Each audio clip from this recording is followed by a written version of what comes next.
Good morning, welcome to 59 Minutes. My name is Levi Kones. To discuss many matters of national importance with me this morning is Dr. AUKOT. He is the presidential aspirant for the THIRDWAY Alliance Party. Karibu sana. Asante sana Levi bwana. Long time. Long time. Happy New Year belated. Happy New Year. You are the man in the moment at the moment. Yeah? Why is that so? I'm just an ordinary Kenyan trying to make my contribution to this country. Yeah, you're threatening to stop some guys from it is not actually me. From running. It is not actually me. It is the law. That's what the law says. And you see, for people like myself who participated in the writing of this country's constitution, we have to remain faithful to the law, Levi. And we have to remind people that we are a country of laws, a democracy, a constitutional democracy. So if the constitution is not being followed, it's incumbent upon us to remind Kenyans that, yeah, somebody is flouting the constitution, somebody is flouting the law. And we have done not just this particular petition that we filed yesterday, but you see, remember also we pointed out to IEBC that early campaigns, as some candidates, aspirants have been doing, is actually against the IEBC Act, the Code of Conduct. And I'm happy that IEBC took that up, forwarded our complaint to DPP. So we are now waiting for DPP to see whether they can charge Raila Odinga, William Ruto, and all those people who've been campaigning earlier, because they already have an undue advantage over other candidates. And yet IEBC itself has not even declared the official campaign period. Yeah. So we are breaking the law, and we keep on saying that. You see, even elections is regulated. So let's follow the rules. Let's follow. Let me just, without going too much into it, because you say it's going to court. Just two things. Number one, why now? Some say the timing is suspect. No. You see, it is now because these individuals have expressed desire, or they have even been nominated by their political parties as aspirants for the presidency, possibly deputy presidency. All I'm telling Kenyans is this: if you are a retired public servant and you're enjoying those benefits of retirement, then the law and Article 137 specifically bars you from running for public office, either as president or the deputy president. It's just the law. It's not about the timing. I mean, after all, when could I have brought this petition? Yeah, because they say only one person benefits from this particular thing, and which person? Dr. William Ruto. But even I'm an aspirant. Why not EKURU AUKOT? And how does he benefit anyway? Because even Ruto will have to decide, to make if he's going to go into retirement and get a retirement package, and those benefits that come with it, including an office, cars, whatever, he will face the same wrath. The other question and for me, I will not cease to protect the law, to champion, to uphold the rule of law, because that's our responsibility as Kenyans under Article 3, Levy. And people should stop politicizing the obvious. This is not just politics; it's also the rule of law.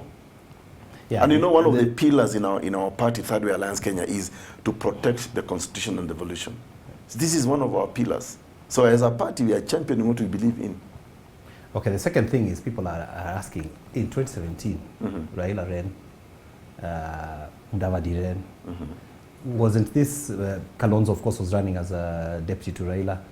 Were they not retired public servants? You remember, they had not received the retirement package. And see, this is the thing about Kenyans also, they forget too soon. Actually, the negotiated package was after the handshake.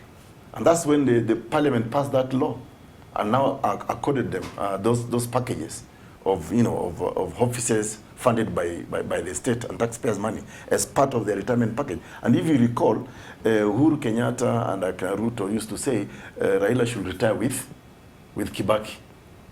Remember that was that was the song, yes. That was the song at that time. But when they got into power, they refused to actually release their retirement package. So they only released it after. So there was no way I could have sued them 2017. Okay. Yeah. So the problem here is that they've been enjoying these benefits as retirees. Yes. And they still want to play inside the game. Exactly. And I see the sad thing, Levi, is that I see some of the young people now calling me names on Twitter. I thought they should be happy that EKURU AUKOT at least is creating opportunities for them. Why should people already be enjoying benefits in a country with about 70% unemployment not be happy when we say, if you're enjoying retirement benefit, enjoy retirement, kula retirement yako. Wacha vijana waingie kwa kazi. Yeah. There seems to be a suggestion that the DPP is holding off on cases until after the election. Yeah, and for me... Do you think this will... And I may have to sue... go anywhere? I may have to go after DPP himself as well, because we wrote on the 10th of March last month to IEBC, and we pointed out to IEBC that your own act is being violated. Elections Act is being violated, and this is a criminal, So he sat on the letter, Chebukati sat on our complaint, until I think when, sometimes early this year, no, this month, or late last month, that's when he forwarded the letter to DPP. So we are also waiting on DPP to take action, because Levi, if we don't obey the rule of law, we are likely to be a jungle, country. I mean, let's respect the law. Why do we pass these laws if we have no intention of following them? Yeah, because those who say that suggestion is anchored nowhere in law. Which one? The one that says, let's wait until after the elections. Of course. It's like somebody committing a crime today, and you're saying, okay, what is so special about election period? If crimes are committed during an election period, people must be prosecuted. People must be charged. I think they're trying to avoid that tag of saying it's politically, No. instigated. Because that usually happens. A politician is taken, wanasema this side, wanasema that is. So is it okay to allow politicians to break the rule of law, to offend the law, to offend the constitution? What about you, mwananchi wa kawaida? Should we also suspend any other Kenyan who is out there, maybe who steals, commits, assaults another person until after the election? The law must be respected even within the election period itself. In fact, elections are regulated by law. So if you break the law during an election period, there's no excuse. You must face the wrath. I hear you. After all, if you look at, for example, even the action of President Uhuru Kenyatta, is it last year, when he gave an ultimatum to all public servants? In fact, it supports my petition today. And people have told clearly, you are a CS, cabinet secretary, principal secretary, you want to run for office, you must resign. That is the law. So there's nothing special about, what I've done. I've just told Kenyans, we respect the law, let's follow the law. You're a retiree, and I will retire. And you say you're getting quite a lot of backlash for... Yes, I am. I'm getting abuse left, center, and right, especially by people in certain camps. Yeah, that is... And notably, sad, but predominantly people from some ethnic group, which I will not mention. Now let me ask, Daktari, you have taken quite a bit of time to say you're jumping into the race. Why so? What do you mean I've taken a bit of time? Listen. People have been wondering, after, especially coming off hot of BBI, there's been those who have been saying that. But Levi, you have been quiet for a while there. I haven't been quiet. Let's look at the work that THIRDWAY Alliance Kenya under my leadership did. From 2017, we are the first political party to initiate the national conversation with about 14 agenda items, which they stole and bastardized and call it BPI. And then they now went against the constitution to try and use it as a constitutional amendment process. We were in court 2018 as the defenders of the constitution against BBI. We fought it all through up to the Supreme Court when we won. In fact, if you look at all the prayers granted by the Supreme Court and the High Court, Court of Appeal, and Supreme Court, actually from THIRDWAY Alliance Kenya. So we've not been quiet. Secondly, I consider myself a very responsible citizen and Kenyan. What could one have done during the COVID pandemic? You see, some people are very irresponsible, and so are many other Kenyans as well. You are being lured into political parties to listen to people saying, I want to be president 2020, 2022, 2020, when there's a pandemic killing people, left, center, and right. That is irresponsible leadership. In any case, why do people keep on saying, oh, you've come late into this race? Are the people who have offered themselves so far the best for this country? I doubt. They are not. Plus, IEBC has not even announced the official campaign period. No, they haven't. Yeah, and that's part of the reason why they agreed with us when we pointed out early campaigns, and that's why IEBC has forwarded the letter to DPP. So we're waiting for DPP to prosecute people. So I'm not too late. In any case, Levi, Kwani, if a thief enters your house, is it too late for you to shout for help? Knowing very well that a thief has actually stepped into my home and is inside my house. Because there are people who are saying that you are that your bid is not is not serious, that maybe you're here to split some votes, maybe it's at the behest of a particular individual or party? I think for me, first of all, I don't know, whoever is saying that, I wish you could point out who are those who are saying that. I ran 2017 twice, in August and in October. And as a party leader of Thirdway Alliance Kenya, one of my obligations as a party leader is to take the party to an election. So I'm well within the constitution of our party. I'm well within my timeline. It's also my right to choose when to make the announcement. And when I make the announcement, as I have done, you know, there are also many other Kenyans who are making the announcement. How come people are not saying they are also too late? I think because we had them, you know, kitambo. But you see, people are announcing those, sort of like those, like a season of announcements. Well, because they are just busy copycatting each other. I'm doing things my own way. Yeah. Yeah. So we are not going to see Thirdway join, say, Never. Kenya Kwanza, for example. Never. Or Azimio. Never. There is no value in joining those coalitions, because if you look at those coalitions, Levy, they are not even coalitions based on service to the people, to the country. And I'll give you a reason why I'm saying that. You see, if you deconstruct those coalitions, I'm sure you're following what's happening with Azimio, one Kenya. Yeah? It's crumbling. Yeah. Why? Because people have personalized these coalitions. It is not about service delivery. It is not about servant leadership. Look, one of the oldest coalitions in the world is the Abraham Lincoln presidency in the United States of America, sometimes in the 1870s or thereabouts. When Abraham Lincoln was running as president of the United States of America, he wasn't a very strong candidate. He was seen more as a generalist. But he had competitors who had very sound policies on matters of health, education. And when he was elected as a Republican president, he put America first and said, I think it's about service to American people. I may be the president, may have won the presidency, but I saw Levy had a very strong policy on education, on health, and he invited them. And that ends the book, Team of Rivals, a political genius of Abraham Lincoln. So he approached his competitors and told them, please take up a cabinet position, let's serve the American people. Another example of a coalition that serves the people, you look at the state of Israel. For 12 years, I think Netanyahu survived on coalitions, because they put the interests of the Israeli people first. So he'll bring all other parties and say, listen, let's form a government that will serve the Israeli people, not our personal interest. Germany, Angela Merkel has survived 2 terms of her terms through coalitions. In fact, the current president of Germany, Chancellor of Germany, was from the opposition party that had formed a coalition with Angela Merkel. And that coalition has created one of the strongest economies in Europe, the largest actually. Let's go to UK, United Kingdom. The last, it was Cameron, David Cameron, and the Liberal Democrats. Can you imagine the Conservatives in the United UK and Liberal Democrats? Completely, totally different political parties, but they placed the interests of the British people together. And it was a very strange marriage, but for them, it wasn't about their personalities.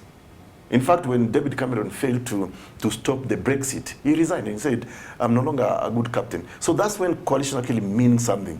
But come to Kenya here. Look, the negotiations about me. People are saying, if I don't control a third of government, I'm not joining that coalition. If you don't give me the deputy presidency. So it's about them. It's the self. But so now when you construct some of these coalitions, you find individuals. And who are these individuals? It's individuals who've been in government for donkey years. Some of them for the last at least 30 years. Yeah. But they say that's an African problem. With very little, by the way, sometimes to show for it. I mean, if you look at these people, they have held very, very key positions. For example, look at some of the lies that Kenyans are being told in these coalitions. Or that we form the next government, we'll give you 6,000 every month. Why not now? Why not give Kenyans this money since 2018 when you actually joined the government? Loans, help loans. That's an administrative. It's a policy issue. We don't need to make a constitution to change the constitution to effect an administrative measure like that, giving tax holidays to students. So coalitions in Kenya, unfortunately, are about lies. It's about consolidation of political power. It's about ethnicization of regions and people. But to whose benefit? To individuals' benefit.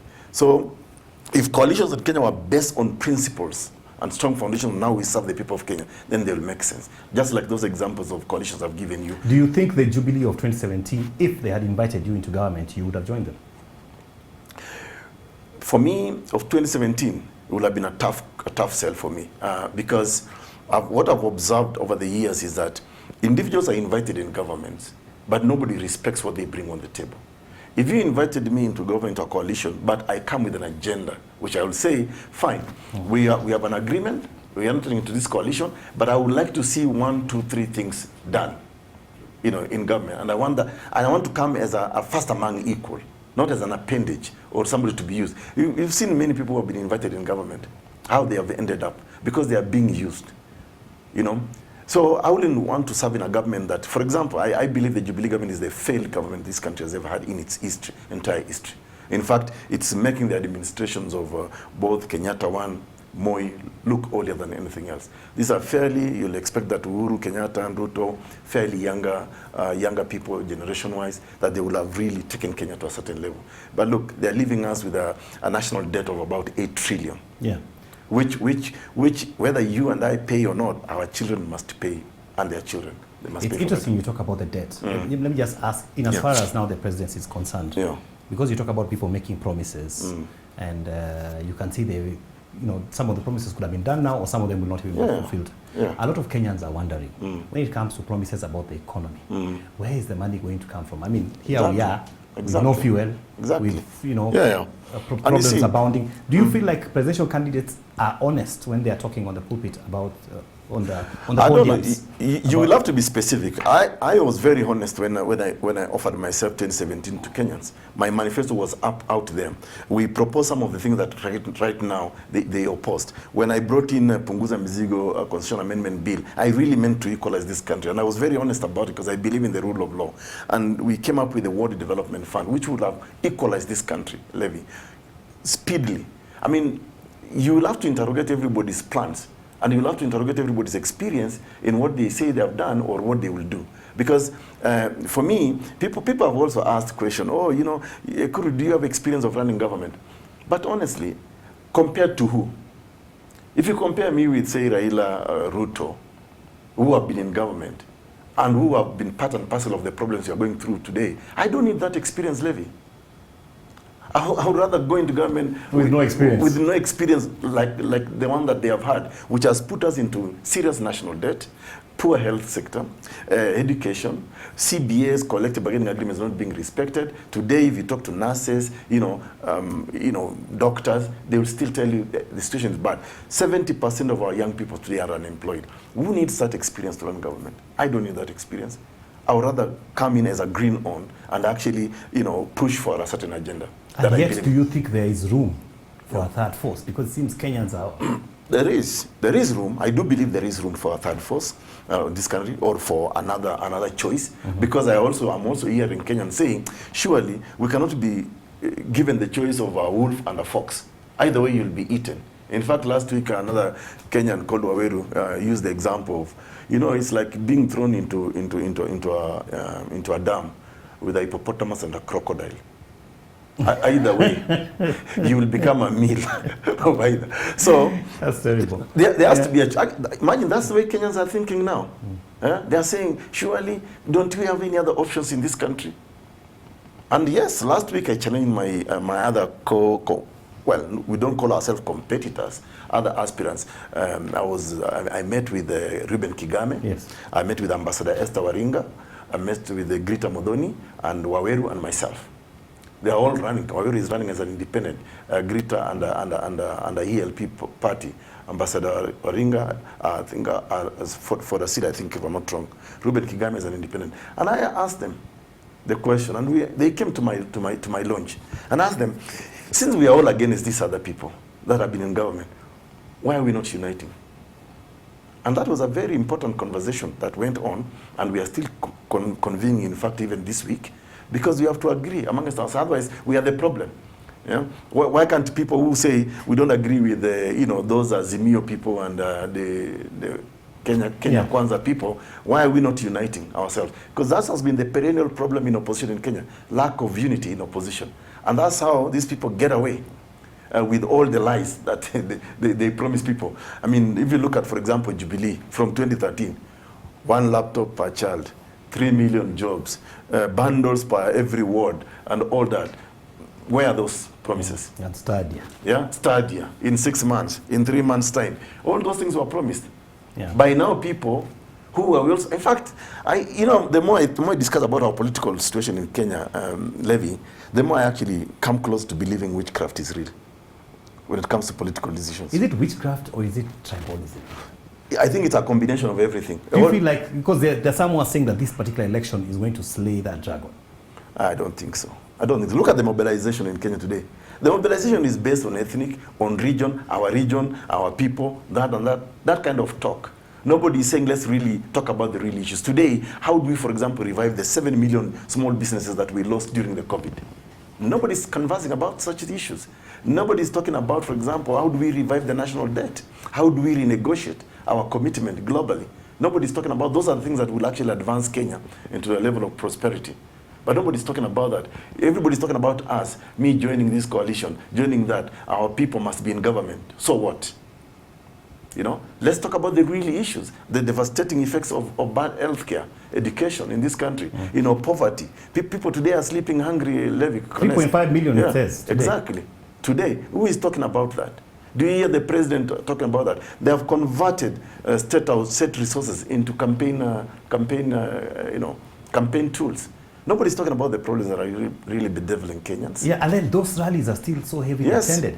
What does that say? And that's why I'm saying to you, think when it comes to politics in Kenya, witchcraft is real. Because how are people who are jobless, struggling economically, thronging those rallies to listen to empty promises? Is the problem even with us Kenyans? Maybe we need to be psychoanalyzed as a people. And this is a conversation we should be having. Are you going all the way to the ballots? Oh, absolutely. Absolutely. By the way, when I decide to do something, I do it religiously. So I'm going all the way. What about those people who say, daktari, you're a learned guy, you have helped with the constitution, pengine ungeanza na governor, alafu uone, those guys who say, do they say that to you? Yeah. And say you're biting too much here? No, I'm not biting too much. Because, for example, Kones, if you compare myself, even job-wise, even education-wise, with the people you might probably call my competitors, do they beat me? You can pull out my CV online. You can tell where I've done, what I've done, So compare me. I mean, and this is one of the things that we must challenge. Why do we invest in people going for education? Why do we invest in job experience? What do I don't fall short of any of those. If it's experience I have, if it's academic qualifications I have, if it's ideas I have, and I put them on the table. So compare me with the people you so-called my competitors. The only reason they beat me is because I don't mobilize ethnic numbers. I don't use money. I don't bribe, because one of the things that I personally believe in is that if you are seeking public office and using your personal resources, you are already a corrupt leader in the making. People must support you. And that's why, for me, I appreciate what Kenyans did for us, the support Kenyans gave us during the Punguza Mizigo. We were getting as little as 10 bob, 30 bob, 50 bob from ordinary Kenyan, because we had a pay bill number. Yes. And it enabled me to go to 29 county assemblies. And in all those 29 county assemblies, it was yes, yes, yes for Punguza Mizigo, until the system realized we're actually changing the dynamics of politics in this country. And that's when they poured money. You know very well, President EKURU promised all MCAs 2 million car grants. They gave 250,000 per MCA, 150, 200 in some, depending on some counties. And this was said to us by MCAs. Yeah? So they bribed them because they were threatened by an idea as strong as Punguza Mizigo. And that's why last week, even as I announced my intention to run for presidency, Kenyans told me, please relaunch Punguza Mizigo. And we have relaunched it. Isn't it interesting that now people are talking about that? I've heard it also quite a bit. Yes. Yeah, saying, yes. People ask THIRDWAY were right. Yes. On this one.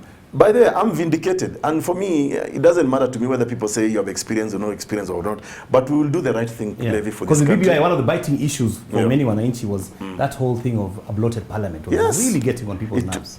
Listen, and it is costing Kenyans 37.5 billion annually to run a parliament that, one, passes very bad laws. For example, the VAT Act, that put VAT on common commodities, that is biting Kenyans today. We pointed this out, Connors. I don't know why people look the other side. Why people cannot say, actually, Thirdway Alliance Kenya has made some tremendous contribution to this country. Right from 2017, when we saved this country from bloodbath. Because one of the parties that now is being pushed by the same government did not want to go into an election. If it wasn't for me under my leadership that went to court before Justice John Mativo to save this country for the repeat election, we could have seen another Nusumkate government, but after Kenyans have suffered. You know, we petitioned Parliament several and told them that this is a bad law, you're passing the VAT Act. You know, we did all that, but people choose to look the other way. So for me, I believe in what I'm doing, Kones. I believe in reducing the burden of governance in this country. They believe in kuongezea wa Kenya mizigo. Let Kenyans decide for themselves who actually is saying the right thing. And that's why for me, I invite Kenyans not to look at EKURU AUKOT as a son of a Turkana nomad from Kapedo. Look at the ideas I put on the table. Look at my qualifications and what I've said I'll do and what I have done. Let's be judged on what we have all contributed in this country. And I just ask Kenyans, let's just be fair. Open your minds kidogo. Like you see today, even as I was coming to your show here, people are insulting me left, center, and right, especially people from another region in this country, because they've got a preferred presidential candidate that I've cited in the petition, who must be bad. You know, I wonder why even educated people, by the time you are using Twitter, my friend, you are an educated, you're an enlightened person. But the people who are using Twitter, actually insulting ideas, instead of interrogating the ideas, you know, they are insulting the person who generated the idea. So sometimes I even wonder, I mean, are we really educated as a country? I would rather you challenge my ideas than all insults at me. Like I told one of the guy, can you please write an opinion on this petition and let's have a debate? You know, let's have a debate. Why you think? For me, at least, that's the basic of of what I know as an intellectual. You know, having been to a university of higher learning, at least I know I can interrogate your ideas. I can disagree with you on your opinion on this. That's what intelligent people do, not insulting others. Yeah. You are supposed to serve them before noon today, you say? Yes, yes. I am going to do. In fact, you think it's going to be possible? Well, we know where the offices are. And if we are not able to serve them, we will go back to court and ask court to allow us to serve them through the public media. Yeah, through the newspapers. Through the newspapers. But you're not relenting on this. But I also have their personal numbers. So luckily now the rules after COVID allow service electronically. So I will serve them. So you can WhatsApp someone. Yes, yes, you can. Actually, it's actually allowed under the new rules, the civil procedure rules. I will WhatsApp them because I have their numbers. But I'll give them time until 12. We'll go to the offices. I hope they will not be rough chasing away our service providers. Our process servers. What gives you the, how do I put it, the bravado, the guts to do these things? Levi, it's not about the gut, it's about doing the right thing. It's about respecting the rule of law. It's about pointing out the wrong things that are happening in our society. I feel I'll be a very irresponsible lawyer to begin with, or even a parent, if I don't do the right thing. For my country, for my society, for my community. If I don't do that, then what kind of person will I be? This is not about just being a brave person or bravado, whatever people call it. I sat in the committee of experts that actually wrote this country's constitution. You know, I was the CEO of the committee of experts. So I know the pain we went through in writing this constitution. There's a time, Levi, I would go to bed at 3 a.m. By 9, we are required to appear before the Parliament Select Committee, presenting the constitution. I will spend sleepless nights with the drafters. So this constitution, protecting it means a lot to me. And I'm admitting that our constitution is not necessarily a perfect document, because it's, you know, like we say, borrowing from our supposed religiousness, it's from the hands of man that this constitution was written. It's work in progress. It's working. So this is not like the Bible or the Quran that you can amend. You know, this constitution is written by people. And sometimes it's about compromises. It's about negotiations. It's like a negotiated agreement, actually. So I say I can live with this. That's why, for me, now that I had had about 10 years reflection since the 2010 constitution, that's why I came up with Punguza Mizigo Kenya, because I believe there are certain things that we would have put at that time, but there was a bit of compromise. Remember, Kenyans had fought for a new constitution for nearly 20 plus years. Right from early 90s, repeal of Section 2A, all that, and it cost a lot of lives. So when we now had the chance in 2009, 2010 to write this constitution, there are certain things we put in there we will have done it better, but it will have offended other quarters. We will have lost the opportunity to have a new constitution. You remember, someone like William Ruto led a no campaign against the constitution.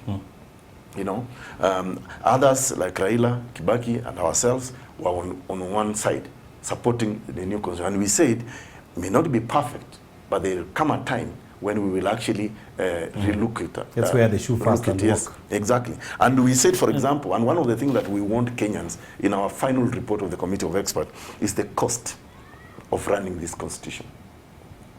That the government is going to be very huge and it will cost Kenyans billions of Kenya shillings. So when I came up with Punguza Mizigo, one of the things that I wanted is to reduce the burden of governance in Kenya. Because I know when we were writing the constitution, some of the things. And that time, I think we were kind of intoxicated as a country. People just wanted the constitution and we thought there are more gains in this constitution. It's a very progressive constitution. For example, I come from Turkana. Sometimes back before the new constitution, you may remember that during the era of KANU, Moi used to say, kama huko kwa KANU, hakuna maendeleo. Yeah. In other words, actually, we are begging to just be, for development, to get service from our own government, because service was politicized, And so when we wrote the constitution, we said, Apana, all the 47 counties of Kenya must be treated equitably, not necessarily equal, equitably. Yeah. So that today, Turkana County is getting about 11 billion annually than say Kiambu. A bit to know that there's some real change. You can see, from You can 90s see. or But now, and now. Exactly. So it brought a level of equity, so that one of the things that this constitution actually ended, Levy, was marginalization of regions. So it was now upon you, if you are from Nandi or Kericho or wherever, to pick one of your own who gets resources from the national government to serve your people. But what did I uncover after the 2010 constitution, 10 years? We realized that when I came up with the Ward Development Fund, I was fixing a lacuna in the current constitution. Because I realized that a member of the county assembly representing Ward X, if he is not from the political party of the governor, or if he's not in good talking terms with the governor, again, marginalization continues. And that's why we came up with the idea of the Ward Development Fund. And that's why, for me, I favor the idea that we cannot touch the 1,450 wards. In fact, let's use them as instruments of accelerating development. And that was going to bring equity. So that even if you're in Lunga Lunga, you're in Mount Elgon, or you're in Lokitang, from that ward, you can see you can decide what are your basic needs. If it is water, if it is road, if it is health, if it's all those, you prioritize. Not like us in Kilimani ward, we probably will prefer paved, pavements, lighting, street lighting, garbage collection. That may not be the problem of a rural county. You see, so that was going to bring equity, and it will have equalized Kenya. And we are comparing this with what BBI was suggesting, that we expand the executive, accommodate some kingpins or tribal kingpins in a government, and that was going to bring equity and equality. It was a lie. The only thing that was going to bring equity and equality in this country is if we take services to the people's wards at their very, very doorsteps. So that now governors should stop punishing MCs that they disagree with politically. I guess so we had a reflection on how do we improve our constitution to make sure that Kenyans enjoy the fruits of a new constitution more. We looked at, for example, the size of parliament. Is it really worth it? And you remember we did a comparison. We didn't just wake up one morning and say, let's reduce our parliament. We looked at, for example, progressive countries, including a country like China, where we borrow a lot from. They have 1.4 billion people, but they only have 800, 1,200 representatives. So meaning in China, for example, one person represents about 1.6 million people. Why in a country like ours, which is struggling economically, health, we have so many problems, people are sleeping hungry. We have got 416 members of parliament who take away from public coffers 37.5 billion annually. Yeah. What is the value derived from that? I bet today, they don't even know each other, all of them. In fact, they even admit, I had a lot of support from members of parliament, on Punguza Mizigo. They say, EKURU, but they bili yako ni mzuri, because even right now we don't know each other. Quality, there is no time for contribution, for debates. Yeah. So parliament ceased to be the House of Representatives that represents the constituencies. It ceased to be a legislative house, which actually makes laws for the people. It ceased to be a house that seeks accountability for government. Actually, at some point, Parliament in Kenya, up to now, could be renamed either Uhuru Kenyatta or Raila Odinga, because they are controlled both houses. So parliamentarians completely forgot their job. And yet, they are drawing from our public coffers 37.5 billion. What value are we getting as Kenyans from this overrepresentation? Senate absconded completely its duties of looking after the counties. Money is stolen every year from the audit report. Yeah. And actually, last year said there's no county that has no question mark. All of them are question mark, and Senate has kept quiet. And that's why, for me, we were strengthening Senate. Say, okay, fine.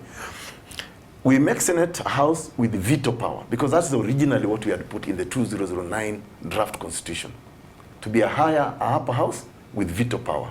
We gave it some teeth to bite. Yeah. Right now, it's a toothless bulldog. But they still have wars between them, and they do. We were tightening the regulations on the Auditor General's office. We're introducing what we call a forensic department, so that as you do forensic auditing, you're actually gathering evidence for purposes of criminal trial. And we're going to end corruption in this country. Once a forensic audit report is tabled, that's already evidence that you have stolen. If you cannot account to us money you were meant to build a hospital, a school, what else could it be? Yeah. Our Punguza Mizigo was actually changing the lingua of corruption. We are calling it theft. Yeah, I'm trying to see if we have a bit of time. Yes. I want to ask you two questions. Number one, there is the, and this I will just seek your opinion as one of the drafters of the Constitution. There's this thing we are seeing a trend where two-term governors are running for Senate. Yes. Your thoughts on that? Well, you see, it's unfortunate that these two-term Senate governors are now going for Senate. Yet they've got a lot of question marks on how they manage the counties. Like you rightfully said, if you look at the last Auditor General report, why should people trust such people again to hold a public office when they cannot account for billions of Kenya shillings? Actually, let's just call a spade a spade. They stole the money. You can't tell me what is corruption in Kalenjin or in Turkana. Is there a word like corruption? But if you say somebody in Mwizi, if you say you are chorindet, no one is there. I can easily relate to it. I'm surprised you know. Yeah. I went to school in Baringo, so I can comprehend a bit of Kalenjin. Yeah. So, or Kokolan in Kiturkana. So it's just surprising that people want to still hang around government to hide. Yeah. Do you think it is seeking protectionism by then? That's why you can see guys are running up and down. I mean, if you look at someone like let me not put in names. If you look at some of the governors, either who are ministers involved in corruption scandals, now they are all looking for a coalition where they can hide, because all of them saying, if we get into government, that is the protection we are looking for. Yeah. And there are many. I don't even need to. Do you think there's a loophole in the law about that? Because many people living in those counties, you can tell for most of those counties, people are asking themselves, is this even legal? No, it's illegal. I mean, the governors are not bad. Yeah. The only person today who I think is bad, I mean, just like the way when you do 2 terms, you cannot do a 3rd term, as governor, as president, So it is within the law. But what I think Kenyans, in the debate Kenyans need to have is, are these people worth of another public office? In Punguza Mizigo, we had proposed a solution to this. We had said that if you are adversely mentioned in any commission of inquiry, or in any report, state-sponsored report, that there are question marks around your character, you should be barred from running for public office. So, for example, had Punguza Mizigo gone through, so these 2-term governors who could not account for money for their terms will have automatically been barred from running for public office, whether it's senators or whatever. There is even another one, in fact, strangely, is it Wajamong from Busia? He's running for member of parliament. Yeah. From governor, it's going downwards. I wouldn't even be surprised if some of them want to run to be MCAs, because they're looking for that. You see, our political system is so corrupt that if you are elected politically, that is the protection that you... And yet we said that our Chapter 6 was very strong. I mean, we've got guys now, it's surprising. We've got guys who are impeached, they're running, they're even getting party tickets. Yes. Guys who are removed from counties. You see, Kones... Does it make you just shake your head? One of the praises we have received about our constitution is chapter 6. I've been lucky to travel to a number of countries to speak about our constitution-making process, and even participated in some of them, including Liberia, South Sudan, Somalia, Tunisia, and others. And they asked me, but you Kenyans, this is one of your geniuses of your constitution. It's chapter 6, leadership. And so when you read that chapter 6, it says that Kenyans were actually looking for a certain type of leader. Somebody, when they occupy public office, they bring respect to that office. But look at the choices that we make. I think the more corrupt you are in Kenya today, the more you are easily electable. If people like us who have not been in the public service, have not been questioned on any commission of inquiry come, the same Kenyans will tell you, but you don't have experience, you don't have money. Sometimes I don't understand what we Kenyans also want. We are the same people who gave ourselves this constitution. We voted overwhelmingly, about 70% of Kenyans endorsed in a referendum, the 2010 constitution. But we are also not following it. Because if we followed it, for example, we will realize that from Article 1, sovereign authority vests in us, the people of Kenya. We can exercise it directly or indirectly through our elected officials. But we elect leaders who do not respect us, who during a pandemic gather us in political rallies and help us spread this COVID-19. You know, leaders who have got a 10 million inpatient medical cover when you have none. Leaders who, during a pandemic, they say NHIF, National Health Insurance Fund, does not apply in hospitals. Leaders who cannot step in to help Kenyans when insurance company, medical insurance companies say, no, COVID is a pandemic, it's not covered. If you cannot help your people during a pandemic and a global disaster, when can you help them? But Kenyans will tell you we are not the implementers. Yeah. Sisi ni wananchi tu. Hii chapter 6 tunasikia tu watu wanasema huko. Katiba si ya wanasiasa, katiba si ya mawakili, katiba ni ya Wakenya kwa jumla. It is our constitution. You know, we say from the preamble, we, the people, give ourselves this constitution unto ourselves and to generation. So it does not say I, EKURU, AUKOT, give it to you. It's we, the people of Kenya. So it is time we wake up and actually begin to interrogate, and that's why I still push for the idea that let's not dismiss people who want to show, who want to lead this country. Let's interrogate the ideas. Let's do that. Yes. Is your party going to run parliamentary candidates all over the country? Yes, we have candidates. We have candidates even for governors, senators, MCS. Are you doing nominations? Yeah. No, we are giving direct tickets. It's nomination week. What are your thoughts about what is happening with nominations? Well, you see, nominations, of course, you know, with your competition. You see, political parties like ours do not have a problem with nominating or even picking our candidates because we are truthful about them. We are not mobilized around tribe, around region, around money. Yeah. What's your consideration? The problem, you know, our candidates, once they express interest, of course, we sit down with them. You know, of course, we don't force. I mean, where there are two candidates, we even encourage a consensus building because we keep on saying to us, challenging ourselves, if we are against them, why can't we agree? And that's a conversation that I'm having today with Ruben Kigame, Ambassador Esther Waringa, Waweru, and others. And I was telling them, listen, I don't have to be a presidential candidate. But if one among us, we can actually put our heads together and push for one candidate, credible candidate, let's do that. The better, yeah. Let's put the country first. So the problem you see in nomination are in those political parties where after nomination there is no election. For example, in some parts of this country, you know very well, where there is dominance of one political party and even tribal groupings. Once you pass through the nomination, you're as good as elected. So there's actually no democracy in some of those so-called big political parties. Because people are being forced to stand down.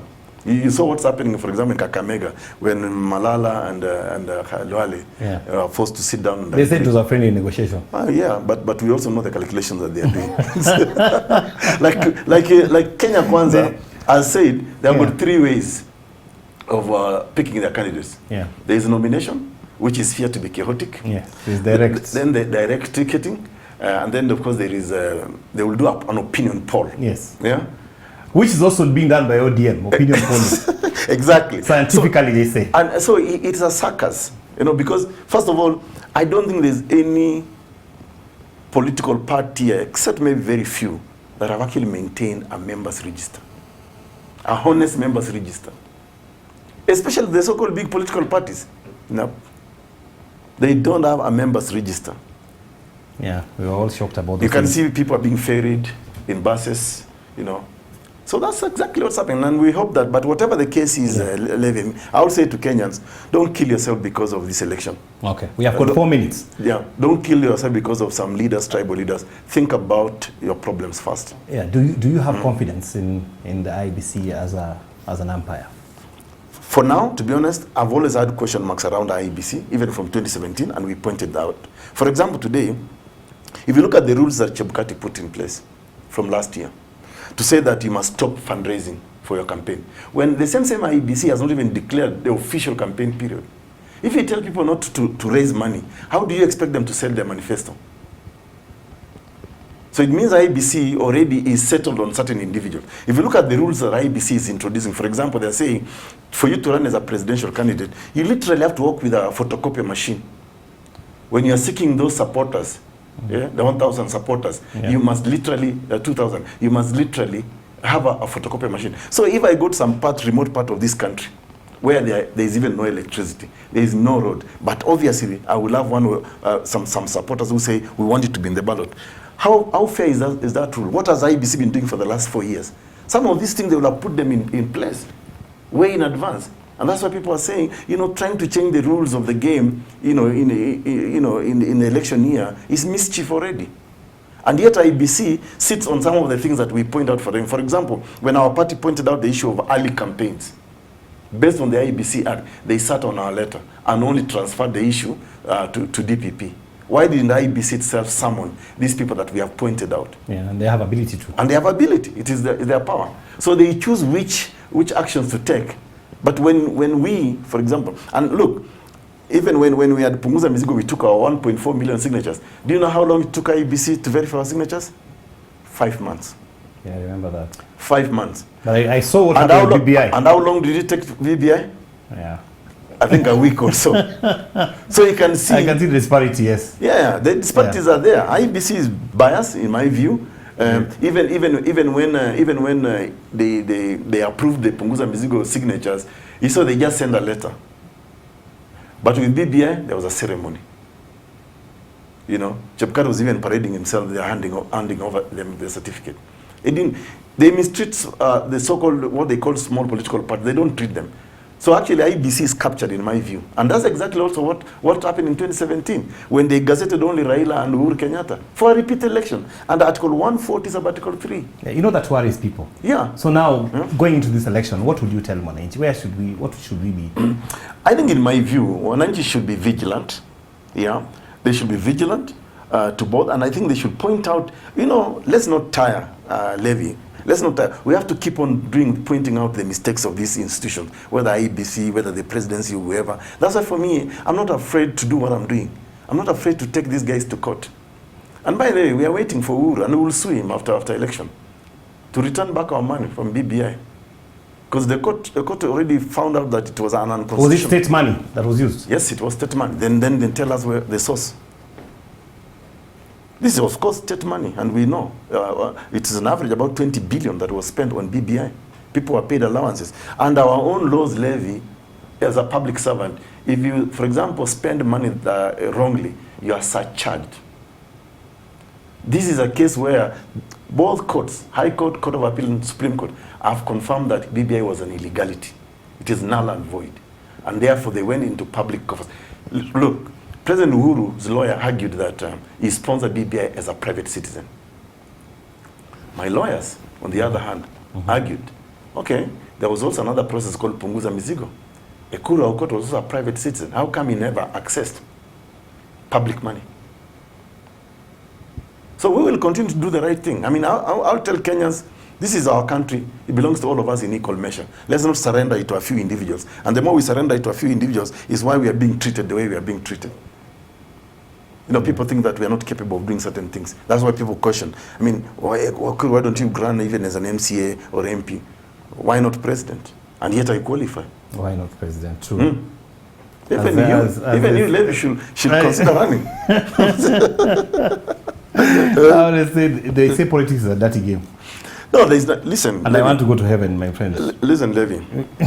Politics doesn't have to be a dirty game. Yeah. Politics is the totality of everything. It is those policy decisions that affect our health, our education, your own security, your own employment. You know, all those things.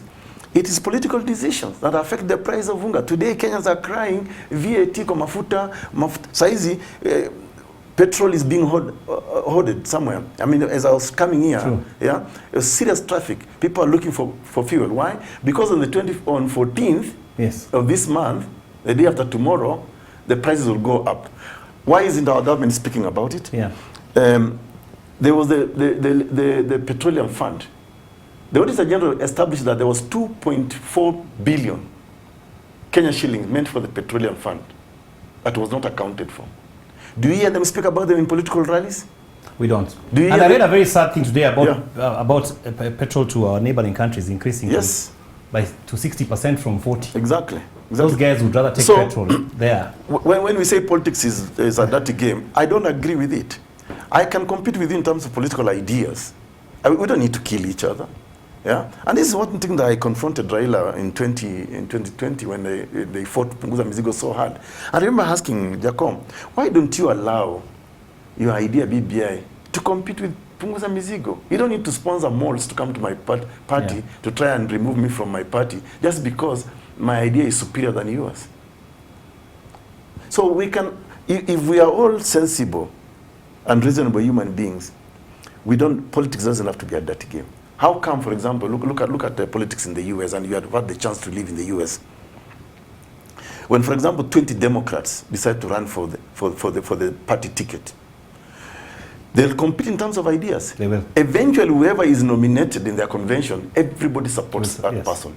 That is not dirty politics. That's maturity. It's about competition of ideas and for purposes of actually serving the people in your country. Yeah. We'll end on that note. Asante sana. So glad to see you, Daktari. We look forward to seeing you. You will hear more of me. And by the way, I was in South Sudan for the better part of last year to try and help with the constitution-making process. That's probably why you did not also see me run around. And the reason is simple. Some of us don't depend on politics to put food on the table. we still depend on what we trained for. What you trained for. But as you say, the fight aluta continua. Kabisa. And we are not relenting anytime soon. We have to be in the line of succession, Levi, bwana. Today, whoever, I hope I will win in 2022, but even if I don't, it's not the end of life. We have to continue, we have to push on. I mean, and this reminds me of the wisdom of Martin Luther King Jr. when he said that if you can't fly, run. If you can't run, walk. If you can't walk, crawl.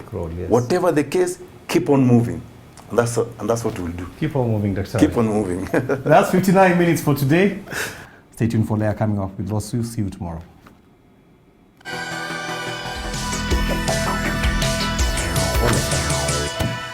AC ni kidogo sana.